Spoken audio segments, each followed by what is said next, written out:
संस्थापकाय च धर्मस्य सर्वधर्मस्वरूपिणे अवतारवरिष्ठाय रामकृष्णाय ते नमः।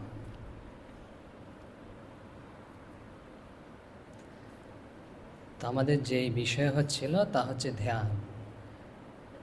শ্রীরামকৃষ্ণ কিভাবে ধ্যান করতেন এবং তার যে শিষ্যরা ছিল তাদের কিভাবে করতে বলতেন, উপদেশ দিতেন, এসব বিষয় আমাদের হচ্ছিল। তো হয়েছিল, আজকেও হচ্ছে এবং পরবর্তীতেও হয়তো হবে, কারণ ধ্যান তো খুব কম জিনিস নয়। শ্রীরামকৃষ্ণ অনেক কিছু বলেছে অনেককে এই বিষয়ে, সেই কারণে।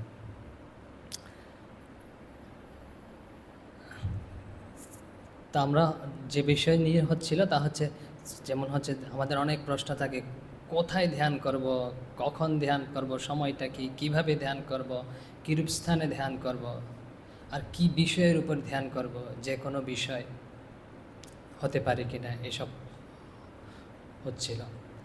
তো শ্রীরামকৃষ্ণ খুব সুন্দর একটা কথা বলেছেন কবিত্বের ভাষায়, যেটাকে আমরা সূত্র বলতে পারি। এই যে সূত্র যদি আমরা অবলম্বন করি না, ওই একটা পংক্তিতে, ছোট একটা কথায় অনেক কিছু বিষয় দেয়া আছে যা আমাদের জীবনে প্রয়োগ করার মতো। তো সেই কথাটা আমরা প্রথমেই বলি। শ্রীরামকৃষ্ণ বলছেন যে ধ্যান করবে, ধ্যান করবে মনে, কোণে ও বনে। জানেন, অনেক শোনা। তো আমরা দেখব মনে মানে কি, কোণে শব্দের অর্থ কি, বনে শব্দের অর্থ কি, তখন সব বিষয়ের মধ্যেই চলে আসবে। তার পূর্বে আরেকটা প্রশ্ন হয় যে আমরা ধ্যান অনেকেই না, মানে হচ্ছে সবাই আমরা প্রায়, যে ভক্ত হোক অভক্ত হোক সবাই চাই কিন্তু ধ্যান করতে। যারা অভক্ত তারা হয়তো বলে মেডিটেশন, যে ডাক্তাররা আজকাল প্রেসক্রাইব করে যে এরকম করবেন, যে মনকে শান্ত করার চেষ্টা করবেন। কিন্তু আমাদের সমস্যা হচ্ছে কি, ধ্যান হয় না। জিজ্ঞেস অনেকে যে মন একাগ্র হয় না, মন বসে না, ইত্যাদি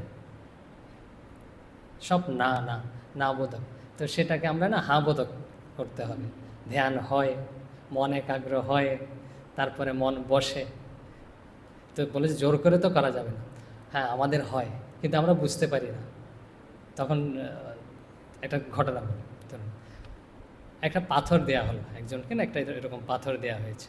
পাথর সবাই দেখেছেন, একটা বড় পাথর দেয়া হয়েছে আর তাকে একটা হাতুড়ি দেয়া হয়েছে। বলা হয়েছে এই পাথরটা ভাঙতে হবে, বড় পাথর। তো প্রথমে পাথরে আঘাত করেছে, এরকম হাতুড়ি নিয়ে পাথরে আঘাত করেছে, যা যত শক্তি আছে সব শক্তি দিয়ে আঘাত করেছে। তো যেই আঘাত করেছে না, যেরকম হয় অভিজ্ঞতা আছে অনেকের, উল্টো মনে হচ্ছে পাথরেই তাকে আঘাত করেছে। তো উল্টো আর হাতুড়িটা ছিটকে গেছে। তো একদম আনাড়ি হলে সে ভয় পেয়ে গেছে, যে আমার দ্বারা হবে না। তো আবার এরকম আঘাত করেছে। তেন আঘাত করতে করতে গিয়ে 10 বার, একাদশ বারে গিয়ে না, 11 বারে গিয়ে একটু করে ফাটল দেখা গেছে। তখন আবার আঘাত করেছে 10 বার, 12 বার, আর একটু বড় ফাটল দেখা গেছে। আর 13তম বারে যখন আঘাত করেছে না, পাথরটা এরকম দোভাগ হয়ে ফেটে গেছে। তো এখন যদি বোকা হয়, সে মনে করবে কি, এই যে আমার দরকার ছিল 13তম বারে আমার সবচেয়ে শক্তি বেশি প্রয়োগ হয়েছে, এই কারণেই পাথর ভেঙেছে। আর যে পেছনে যে আঘাত করেছে, প্রথমবার থেকে শুরু করে দ্বিতীয়, তৃতীয়, চতুর্থবার, এর কোনো মূল্য নেই। কিন্তু আপনারা সবাই জানেন এর মূল্য আছে। এই যে প্রথম থেকে শুরু করে এই 10ম বার পর্যন্ত যে আঘাতগুলো করেছে না, এই আঘাতের ফলে সেই পাথরটা একটু একটু হতে ফাটল ভিতর থেকে, আমরা উপর থেকে দেখতে পাইনি, কিন্তু ভেতর থেকে কিন্তু নরম হতে শুরু করেছে, আর শেষ পর্যায়ে গিয়ে ভেঙেছে। তো আমরা ধ্যান করার চেষ্টা করি, মন একাগ্র করার চেষ্টা করি, তা আমরা মনে করি কি আমাদের হচ্ছে না, আমাদের দ্বারা হবে না, তখন আবার ছেড়ে দিই। আমাদের যারা হচ্ছে না, ওটা তো একটু একটু করতে করতে গেলে এরকম 13 বারে গিয়ে দেখা যাবে যে আমাদের দ্বারা হয়েছে। আবার আরেকটা সমস্যা আছে। কীরকম সমস্যা? যে আমাদের কতটুক হওয়া দরকার, যে কতটুক পরিমাণ হলে আমাদের এটা ধ্যান বলা হবে, আমাদের মন একাগ্র হচ্ছে, কতটুক পরিমাণ হলে। তো শ্রীরামকৃষ্ণের একটা কথা বলে, আমরা এটা একটা উপমা দিয়ে তারপরে বলবো। এক পিঁপড়ে, শুনেছেন কথামৃতে আছে, এক পিঁপড়ে না, তো এক চিনির পাহাড়ের কাছে গেছে। তো ওখান চিনের পাহাড়, বুঝতে পেরেছেন, পিঁপড়ের জন্য একটা পাহাড় কিন্তু বিশাল, আমাদের জন্যও বিশাল, পিঁপড়ার জন্য কত বিশাল হবে চিন্তা করে দেখুন। তো চিনির পাহাড়ের কাছে গেছে, ওখান থেকে এক দানা খেয়েছি, তারপরে খেয়ে এরকম তো হেলচে টুলছে, খুব তরতাজা হয়ে গেছে, পেট ভর্তি হয়ে গেছে। এখন মনে মনে ভাবছে ওই পুরো পাহাড়টা না তার গর্তের মধ্যে নিয়ে যেতে হবে। তো পুরো পাহাড় কি গর্তের মধ্যে নিয়ে যাওয়া সম্ভব? কখনো সম্ভব নয়। তো শ্রীরামকৃষ্ণ বলছেন, বলছে সুখদেবাদে না হয় দেহ পিঁপড়ে, চিনির 8-10টা দানা না হয় মুখে করুক। তো সুখদেবাদি যারা সিদ্ধ পুরুষ আছে, মহাপুরুষ আছে, সুখদেব, তারপরে হচ্ছে নারদ, এরকম যারা যারা মহাপুরুষ আছে, তারা হয়তো বড় পিঁপড়ে, আমরা ছোট পিঁপড়ে, তারা বড় পিঁপড়ে, তারা 8-10টা খেতে পারে, কিন্তু পুরো পাহাড় পারবে না। আর পিঁপড়ে হচ্ছে খুব ক্ষুদ্র, একটা দানার চেয়ে বেশি পারবে না। তো আমরা পিঁপড়ে হয় না, আমরা ভাবি কি আমরা 1 ঘন্টা মন একাগ্র করে বসে থাকবো, এরকম সমাধিতে চলে যাবো বসে। যেমন ভূতুষানন্দ মহারাজ বলতেন, যখন কথামৃত বলছেন না, তখন হচ্ছে সমাধিটা খুব সহজ জিনিস, ঠাকুর মুহুর্মুহু সমাধিস্থ হচ্ছেন, তো বসলেই সাথে সাথে সমাধি হয়ে যাবে। তো এরকম এখন আমরা একটা কথা বলি যে কি পরিমাণ হলে আমরা মোটামুটি আমাদের কাছাকাছি, আমরা অনেক সময় কাছাকাছি পৌঁছে যাই, কিন্তু গরুর পুরাণে রয়েছে যে ধ্যান কত সময় হলে তাকে ধ্যান বলা হবে। তো ওই পুরাণে তো শাস্ত্রীয়ভাবে বলেছে, স্বামী বিবেকানন্দ ওটা আমাদের ভাষায় বলেছে, আমাদের যাতে বুঝতে সুবিধা হয় কত সময় হলে যে ধ্যান হয়।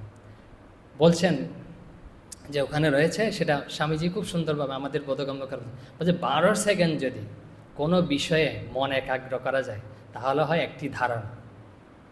Tick tick tick tick 12 second, সবার অভিজ্ঞতা আছে সেকেন্ড সম্পর্কে। তারপরে বলছেন ওই ধারণাকে যে 12 সেকেন্ড আবার যদি 12 দিয়ে গুণ করা হয়, মানে এর 12 গুণ, মানে হচ্ছে 12 গুণ 12।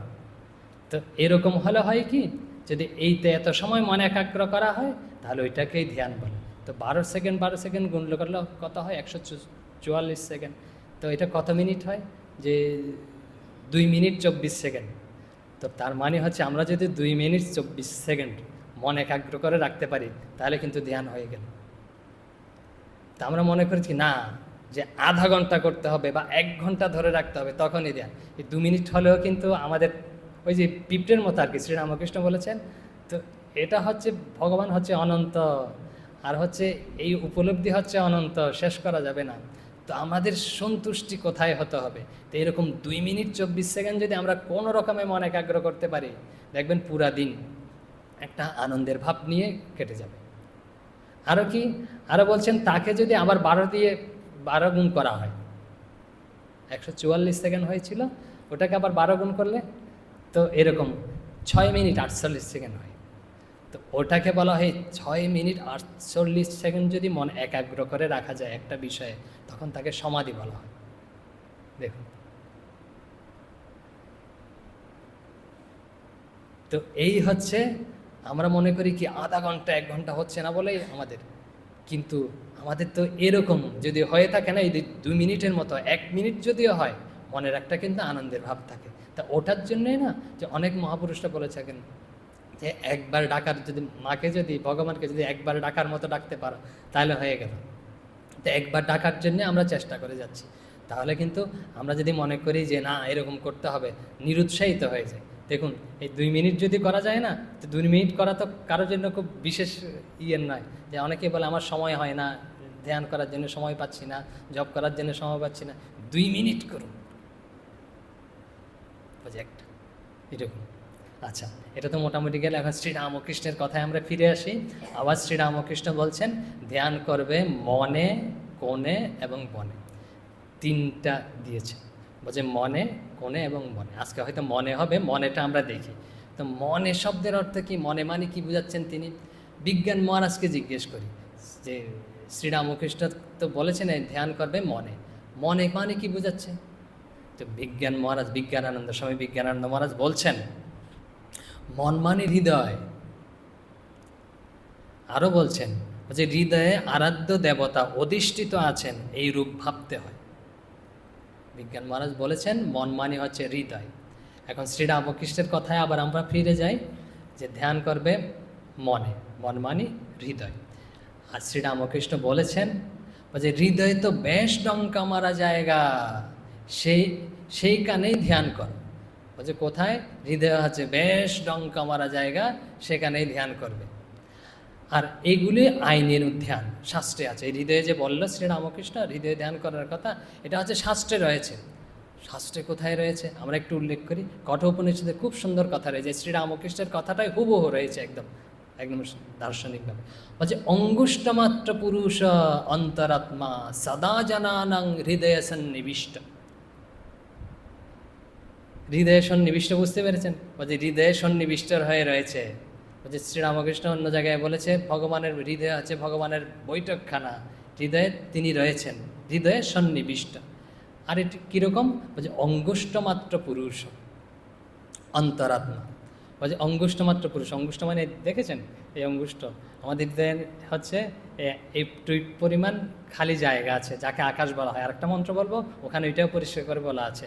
তো ওখানেই যে এই অঙ্গুষ্টমাত্র পুরুষ অন্তরাত্মা, অন্তরাত্মা পরমাত্মা ভগবান সদা জনানাং সর্বদা জনানাং সকলের হৃদয়ে, জনানাং মানে সকলের হৃদয়ে, জনানাং হৃদয়ে সন্নিবিষ্ট, সন্নিবিষ্ট হয়ে রয়েছে, প্রকৃষ্টরূপে আবিষ্ট হয়ে রয়েছে। শ্রীরামকৃষ্ণের কথা দেখুন, শ্রীরামকৃষ্ণ বলছেন হৃদয়ে ধ্যান করবে। কেন করবে? ওখানে রয়েছে, আমরা যাকে খুঁজছি তাকে তিনি রয়েছেন। আর যে উপনিষদ বেদ বলছে একই কথা। আরেকটা বলি, বলছে দিব্য ব্রহ্মপুরে হি এষ ব্যোম আত্মা প্রতিষ্ঠিত, মুন্ডক উপনিষদে রয়েছে। বলছে দিব্য, দিব্য মানে হচ্ছে জ্যোতির্ময়।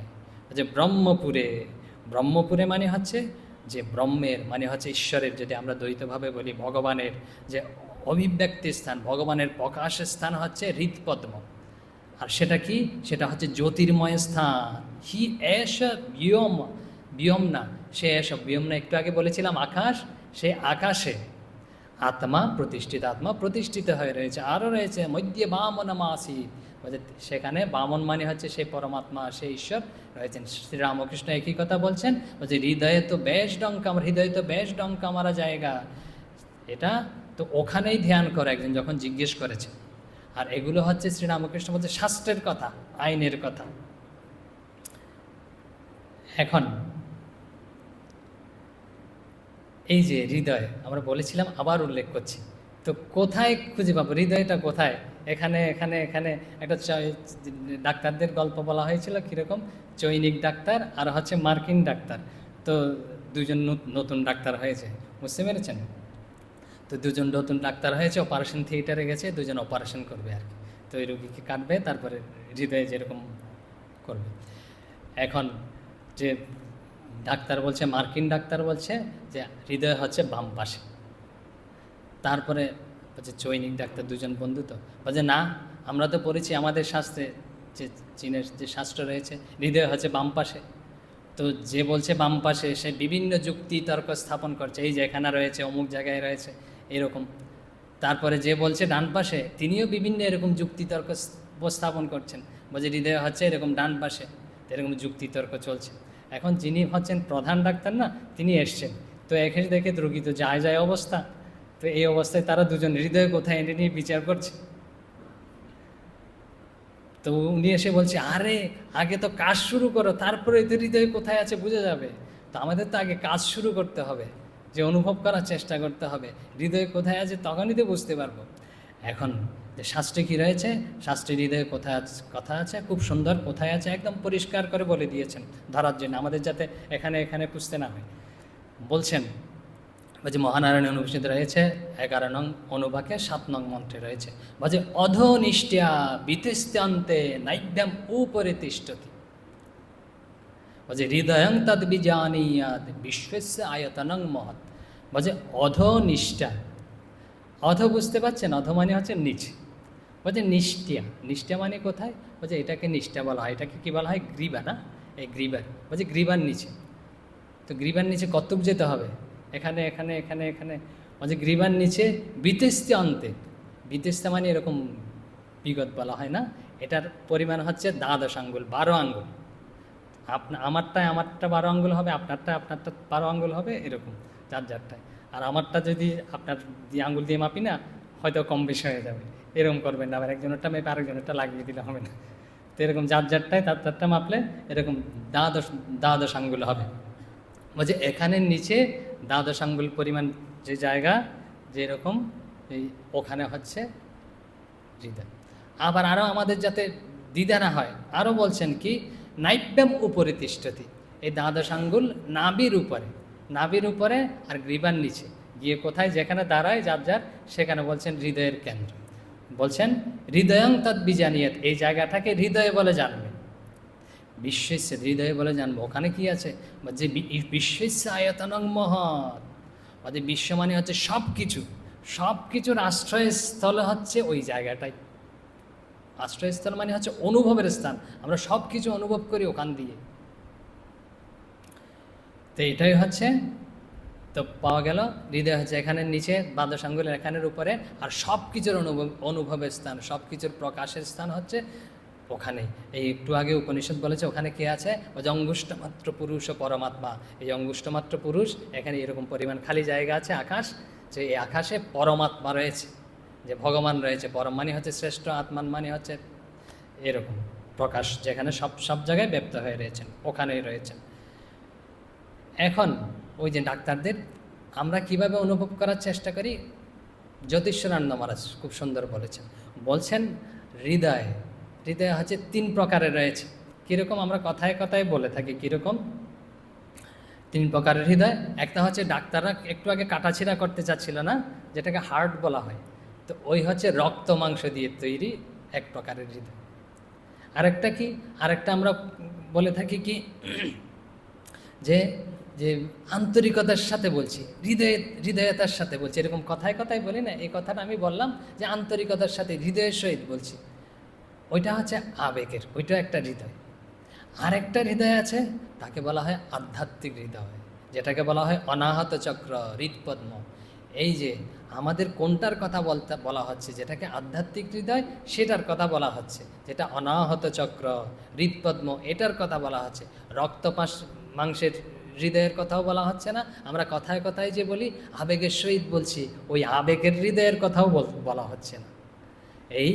এই হচ্ছে হৃদয়, যেখানে আধ্যাত্মিক অনুভূতি হয়, আর যেখানে হচ্ছে ব্রহ্মপুরে দিব্য যে সে পুরুষ অবস্থান করছে, মধ্যে বামন মাসিদ, যেখানে বামন রয়েছে, সবার মধ্যে সেই ভগবান রয়েছে। আর সেখানে বলছে শ্রীরামকৃষ্ণ, আমরা কার কথা বলছিলাম জানেন, শ্রীরামকৃষ্ণের কথাই বলছি। বলছে একটু জটিল করে বলছি নাকি, যে সহজ জিনিস কি সহজভাবে বলেছে। বলছে কি, বলছে হৃদয়ে বেশ ডঙ্কা মারা বুঝতে পেরেছেন, বিশ্বেশ্য আয়তনং মহৎ, ডঙ্কা মারা মানে হচ্ছে বিশাল। তো এখানে উপনিষদে বলছে বিশ্বেশ্য আয়তনের, সব কিছুর আয়তন, বলছে ওখানেই হচ্ছে ধ্যান করবে। এখন আরেকটা কথা আমরা বলেছিলাম, ওইটা আরেকটু উল্লেখ করে রাখি, যে যখন আঙ্গুলের কথা আছে, তো মাপঝোঁকের কথা আসছে, ওইটাও বলে রাখি, যে 12 আঙ্গুল, দ্বাদশ আঙ্গুল, এরকম আমাদের পুরো শরীরটা না, কত আঙ্গুল, 96 আঙ্গুল, মনে আছে দেখি। তো আমাদের সম্পূর্ণ শরীরটা হচ্ছে, আমরা যদি নিজেরা মাপি, হচ্ছে 96 আঙ্গুল। কেন এই কথাটা আসছে, বলছে আমরা কেন এত সংখ্যা থাকতে কেন 108 সংখ্যাটাকে বেছে নিই, সবচেয়ে পবিত্র সংখ্যা হিসেবে 108 বার জপ করবে, এরকম 108 বার করে করবে, কেন 108 বার? কেউ তো বলেন 100 বার জপ করবে, কেউ তো বলে না 200 বার জপ করবে, তো এরকম। তো 108 বার কেন? আরেকটা কথা মাঝখানে বলে রাখি, আপনাদের যেন গুরু যেরকম আদেশ করেছে না, সেভাবে সব কিছু করবেন। তো এটা হচ্ছে আমরা রামকৃষ্ণের কথাগুলো বোঝার জন্য, এবং শ্রী রামকৃষ্ণের কথার তো অবশ্যই জোর আছে, এভাবে হয়তো বলে থাকেন গুরুদেব। তো যার হয়তো কোনো ব্যক্তিগত যদি কোনো বিষয়ে থাকে, সমস্যা থাকে, এটা হয়তো ব্যক্তিগতভাবে করে থাকেন গুরুরা। আর শ্রী রামকৃষ্ণ, আমরা যে কথাগুলো হচ্ছে, এটা হচ্ছে সার্বজনীন, সবার জন্য মোটামুটি। তো আমাদের কথা ছিল কি, যে 108 কেন জপ করব আমরা এত সংখ্যা থাকতে।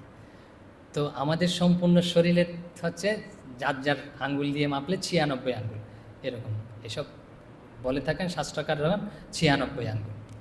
আর 96 আঙ্গুল 108 হতে কত বাকি থাকে? 12 আঙ্গুল। এখন আমাদের পুরো শরীরটাতেই রয়েছে না, আমাদের অনুভব করতে হবে। কি অনুভব করতে হবে? এই হৃদয়ে অনুভব করতে হবে। কারণ যিনি প্রকৃত না, সত্তা আমাদের, যেখান থেকে সব কিছু অনুভূতির স্থান, উপনিষদ বলছে, শাস্ত্র বলছে, শ্রীরামকৃষ্ণ বলছেন, বলছে হৃদয়ে রয়েছে। এখন হৃদয়টা কোথায়? হৃদয় বলছে দ্বাদশ আঙ্গুল, এই যে এখান থেকে দ্বাদশ আঙ্গুল, অথবা নাভি থেকে দ্বাদশ আঙ্গুল। আর সম্পূর্ণ হচ্ছে 96 আঙ্গুলে, 96 আঙ্গুলের সাথে দ্বাদশ আঙ্গুল যোগ করলে 108। তো 108 বার জপ করা মানে কি, বলছে বারবার আমাদের ওই কেন্দ্র, হৃদয় কেন্দ্র যেটাকে বলা হয় অনুভূতির কেন্দ্রে, আমরা অনুভব করার চেষ্টা করছি ভগবানের নাম, রামকৃষ্ণ রামকৃষ্ণ বারবার বারবার করছি কেন, ওইটাকে বারবার কম্পিত করছি সূক্ষ্মভাবে, যে ওইটার অনুভূতি স্থানটা যেন আমাদের একদম অনুভব হয়, ওখানেই যাতে সব কিছু অনুভব হয়। এই জন্যই বলা হয় যে শাস্ত্রকারগণ যে 108 বার কেন পবিত্র সংখ্যা 108 বার কেন করবে, কারণ আমাদের এরকম করেই অনুভব করতে হবে ওই জায়গাটাকে, মানে মাপঝোঁক করে এটা করে দিয়েছে, বুঝতে পেরেছেন? আমরা একটা আন্দাজে আইডিয়া করে মেপে নিলে হবে না, এটা অনেক আগে থেকে শাস্ত্রকাররা অনুভূতির সহিত মেপে করে দিয়েছে, ওখানে অনুভব করতে হবে, এই জন্য এতবার সংখ্যাটা নির্দিষ্ট করে দিয়েছে। এখন শ্রী মায়ের কথা আমরা বলেছিলাম, ওইটা আবার উল্লেখ করি যে অনুভূতি স্থান আমাদের তো পায়ে অনুভব হয়, মাথায় অনুভব হয়, যে হাতে অনুভব হয়, ওখানেও করি না কেন আমরা,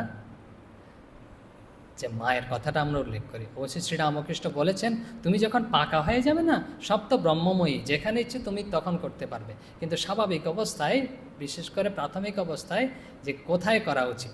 তো এরকম পূজনীয় স্বামী বিরজানন্দ মহারাজ ঘটনাটা বলেছিলাম, আবার উল্লেখ করছি। বিরজানন্দ মহারাজ তখন মায়াবতীতে আছেন, তো মায়াবতীতে আছেন, যুবক বয়স, তো খুব সাধন ভোজন করছেন, জপ ধ্যান এসব করে যাচ্ছেন। তো করতে করতে না, তো কিছুদিন থেকে তিনি আস্তে আস্তে নিজের শরীরকে দুর্বল অনুভব করছেন, শারীরিক দুর্বলতা অনুভব করছেন, আর কি মানসিকভাবেও দুর্বলতা অনুভব করছেন। তো তিনি আবার চেষ্টা করে যাচ্ছেন, কিন্তু আরও দিন দিন বৃদ্ধি পাচ্ছে, ওই দুর্বলতা তো কাটার কথা, কাটছে না, কিন্তু আরও বৃদ্ধি পাচ্ছে। তিনি বাধ্য হয়ে ওই মায়াবতীতে, হিমালয়ের, তো ওখান থেকে নেমে এসছেন, ওখান থেকে নেমে এসে কাশিতে গেছেন, এরপরে তিনি বেলুর মঠে ফিরে এসছেন।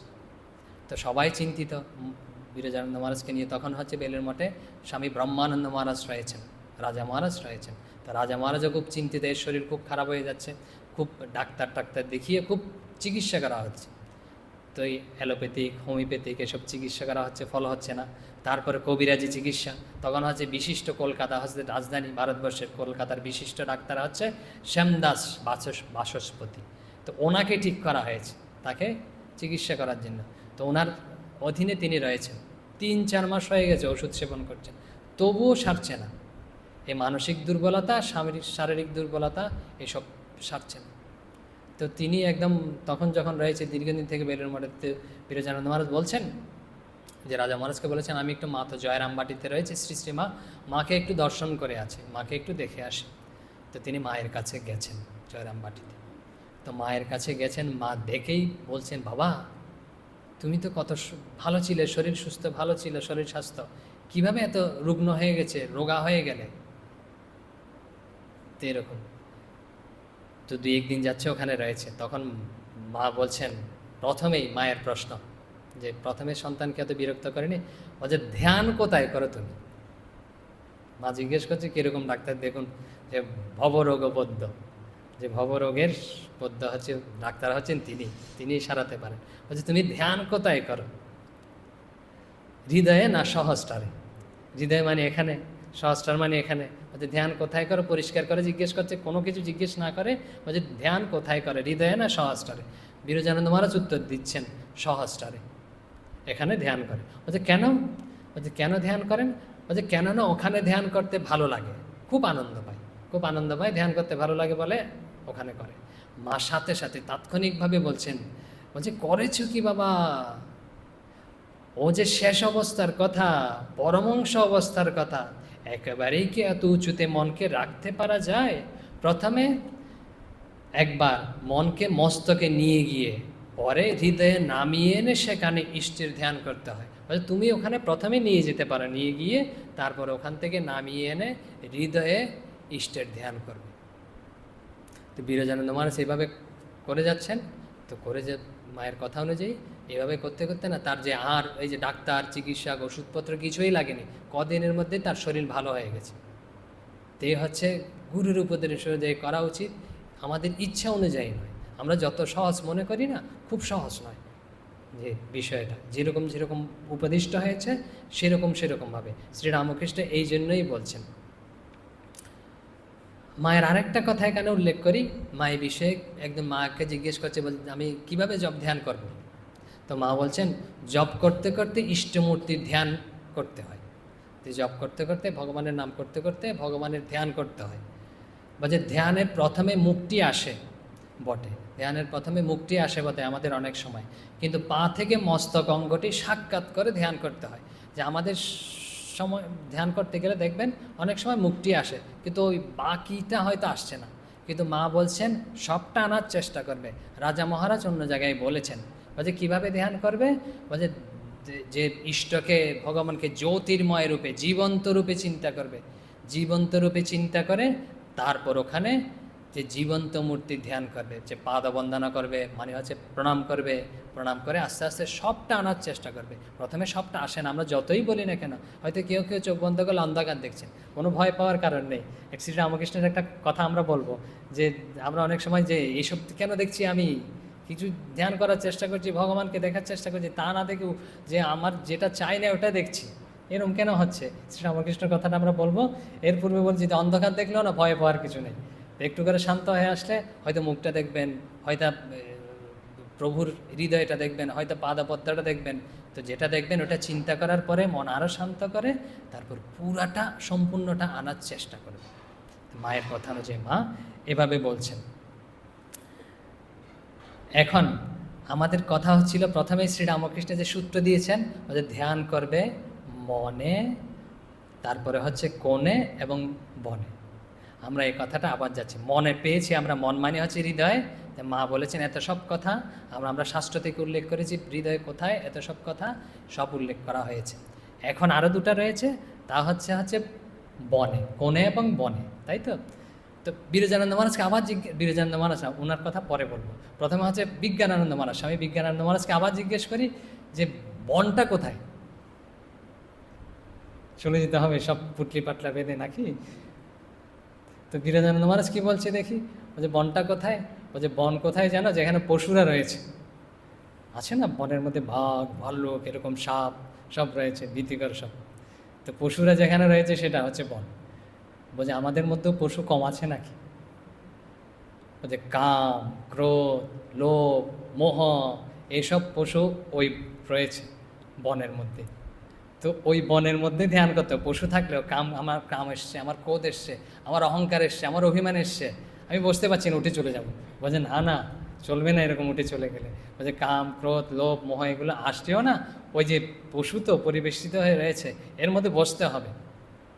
তো এই পশু পরিবেষ্টিত স্থানেই বিজ্ঞানানন্দ মহারাজ বলছেন ধ্যান করবে। বলছে ওটাকেই বন বোঝানো হচ্ছে। তো আবার জিজ্ঞেস করছে, তো ওটা তো মন হলো, মানে মনেই তো আমাদের কাম, ক্রোধ, লোভ, মোহ এসব রয়েছে। মন তো ঠাকুর একবার বলেছে, আবার আপনি এই বনটাকেও মন বলছেন কেন? বিজ্ঞান মহারাজ কি বলছেন দেখি সরাসরি, যে বিজ্ঞান মহারাজ বলছেন, ওনার কথাটাই দেখি। বলছেন এই জঙ্গল সাফ করে, ওটা পরিষ্কার করতে হবে। এই জঙ্গল সাফ করে, পরিষ্কার পরিচ্ছন্ন করে, মনকে বেশ নির্মল ও পবিত্র করে ভগবানকে ডাকতে হয়। এখন প্রশ্ন হলো, তাহলে মন আবার বন দুটো আলাদা করে বলার মানে কি? মহারাজ উত্তরে বলছেন তফাৎ আছে।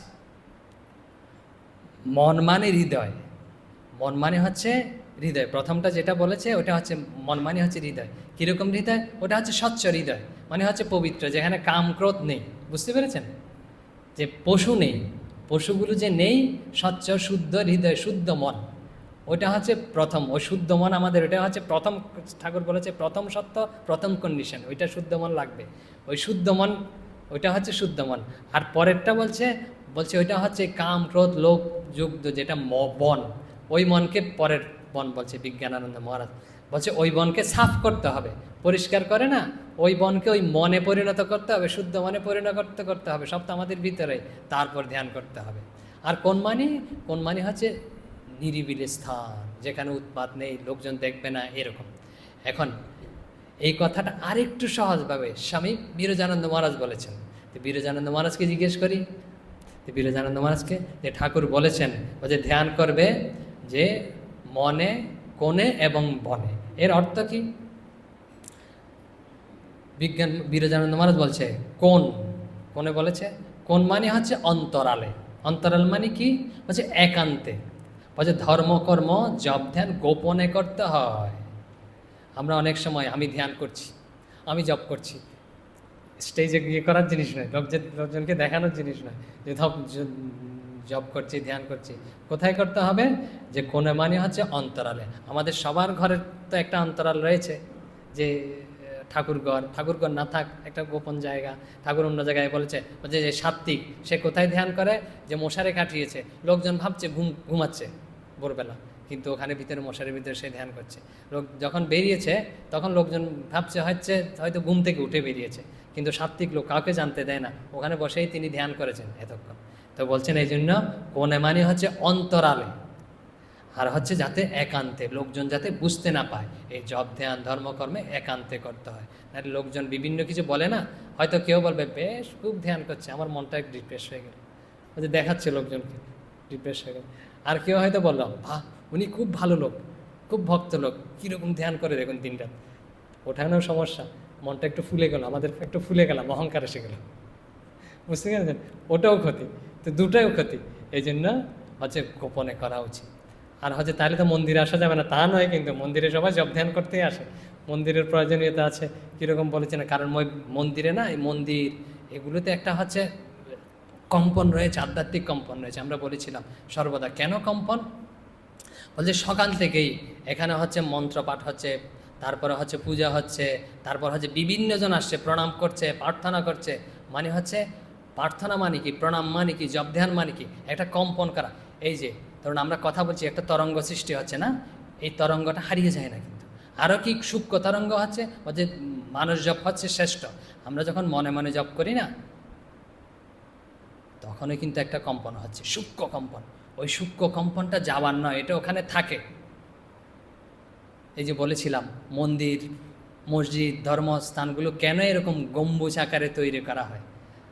যে আমাদের যে বাদ্যযন্ত্রগুলো আছে না, দেখবেন ভিতরে ফাঁকা, এরকম প্রায় খোলাকারে। তো এগুলো তৈরি করা হয় কেন এভাবে? যাতে কম্পনটা ওখানে দীর্ঘস্থায়ী হয়, যাতে কম্পনটা বাইরে যেতে না পারে, যাতে এই সূক্ষ্ম কম্পনটা বিশাল আকার ধারণ করে। তো এখানে যে মন্দির আদি, তীর্থস্থান আদি, ওখানে বিশেষ একটা কম্পন রয়েছে, যেটা আমাদের সাধন ভজনে সাহায্য করে, আমাদের অনুকূল পরিবেশ সৃষ্টি করে। আপনি বাজারে গিয়ে দেখেন, মাছের বাজার বা অন্য বাজারে গিয়ে দেখেন, যে সবজির বাজারে গিয়ে, ওখানে ধ্যান করা খুব কঠিন। কীরকম? ওখানে অন্যরকম তরঙ্গ, আপনাকে ওই তরঙ্গায়িত করবে। আপনি অফিসে যান, ওইভাবে আপনি ভাবিত হয়ে যান আপনি মন্দিরে আসেন, মন্দিরের ওইভাবে আপনি ভাবিত হবেন। মানে হচ্ছে এটা সূক্ষ্মভাবে কম্পিত করছে আমাদের, আমরা বুঝতে পারি আর না পারি। তো মন্দিরেরও প্রয়োজন আছে। এখন কোণে শব্দ পেয়ে গেলাম, তারপরে কি বলছে? বনে। তো বনে কথার অর্থ হচ্ছে লোকের কোলাহল থেকে দূরে, নির্জন স্থানে, যেখানে হিমালয় পর্বত বা গঙ্গাদি পূর্ণতবা নদী তীরে, অথবা স্বাস্থ্যকর ও পবিত্র আবহাওয়া, প্রাকৃতিক সৌন্দর্যের মধ্যে। এটা বলেছেন। আমাদের তো সবার পক্ষে হিমালয়ে যাওয়া সম্ভব নয়। তো বনে মানে হচ্ছে যেখানে পবিত্র, একটা কথা স্বামী বিরজানন্দ মহারাজ বলছে, যেখানে পবিত্র স্থান। তো পবিত্র স্থান মানে কি? যেখানে লোকের কোলাহল নেই, বাজার নয়। তো পবিত্র স্থান কোথায়? যে এই ধর্মালয় মন্দিরেই তো পবিত্র স্থান, এখানে সব পবিত্র চিন্তা চলছে। ও যে এইসব জায়গায় হচ্ছে ধ্যান করবে। আর মনে মানে কি? মনে ধ্যানই হচ্ছে আসল কথা। যেখানেই ধ্যান করে না কেন, মনে অর্থাৎ হৃদয়ে, অন্তরে ইষ্টকে প্রতিষ্ঠা করে, তাতেই সমস্ত মন বা অহংবোধ একাগ্র করবার জন্য ইন্দ্রিয়গুলোকে সংযত করে নিজের সমস্ত শক্তি প্রয়োগ করবে। ইন্দ্রিয়গুলোকে সংযত করার জন্য মনের সমস্ত শক্তি প্রয়োগ করবে। মনে ধ্যানটাই হচ্ছে আসল। এই জন্য ঠাকুর বলেছেন মনে, প্রথমে শব্দটা ব্যবহার করেছেন মনে, তারপরে বলছেন কোণে, তারপরে বলছেন বনে। মনে শব্দটা সবচেয়ে পরে ব্যবহার করেছেন। বলছে এগুলো একটার চেয়ে একটা গুরুত্বপূর্ণ। কেন? মনের শব্দই হচ্ছে সবচেয়ে গুরুত্বপূর্ণ। আমি মন্দিরে এসে বসে থাকলাম, কিন্তু মনে বাজার হাট বসিয়ে রাখলাম, তা হবে না। একটা ঘটনা বলি, বাবুরাম মহারাজের আর হচ্ছে রাজা মহারাজের খুব সুন্দর ঘটনা। তো বেলুড় মঠের দোতলায় তখন নিয়ম ছিল হচ্ছে ভোরবেলা সবাইকে গিয়ে রাজা মহারাজের ঘরে ধ্যান করতে হবে।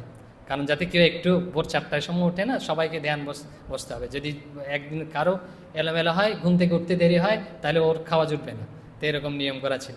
এখন সবাই গেছে হচ্ছে ভোরবেলা রাজা মহারাজ, তখন ওই যে ধ্যান ভজন পাঠ এসব হতে হতে না অনেক বেলা হয়ে যেত, 8টা 9টা এরকম বেজে যেত। তো এরকম ধ্যান ভজন সম্পন্ন করেও চলছে, বেলা হয়ে গেছে, দেখছে সাধু ব্রহ্মচারীরা নামছে না। বাবুরাম মহারাজ বলছে তোমরা পুরা দিন ধ্যান করলে চলবে, ঠাকুর সেবাও তো আছে, এসব কাজও তো করতে হবে। তো রাজা মহারাজ ওখান থেকে শিখিয়ে দিচ্ছে, মশাই যে তোরা বল, মশাই মুক্তিটা আপনার হাতে, মানে বাবুরাম মহারাজকে বলতে বলছে ব্রহ্মচারীদের যে মুক্তিটা আপনার হাতে, আপনি যদি মুক্তি দিয়ে দেন না আমাদের আর সাধন ভজনের দরকার নেই, আপনি মুক্তি দিয়ে দিন।